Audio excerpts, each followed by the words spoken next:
Ganyan ang kanang kamay po. Kanang kamay ganyan.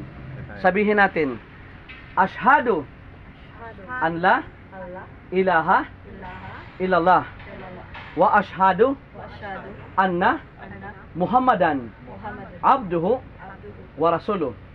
Ako'y sumasaksi at naniniwala na walang ibang Diyos na dapat sambahin maliban sa Allah. Ako'y sumasaksi at naniniwala na si Propeta Muhammad ay huling sugo ng Allah. Takbir! Allahu Akbar! Allahu Akbar! Ang Allahu Allah, ibig sabihin ng takbir, ang Allah ay dakila. Ngayon, tayo na ay magkakapatid sa pananampalatay ni Birhen Maria, ni Jesucristo, at lahat ng mga propeta. Sapagkat tunay nga, silang lahat ay sumaksi na there is only one God. Only one, singular. Hindi siya dalawa, hindi tatlo, hindi isang pares, iisa lamang ang tagapaglikha. Isipin nyo lang naman, kung ang presidente ng Pilipinas ay tatlo-dalawa, magkakaroon ba ng kapayapaan? Magulo. Kung halimbawa tatlo ang mayor sa top, magkakaroon ba ng kapayapaan? Magulo. Talagang practically speaking, iisa lamang dapat. Ano po? Ganon din naman ang tagapaglikha.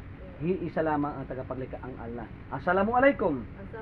Sabihin nyo, wa alaikum musalam.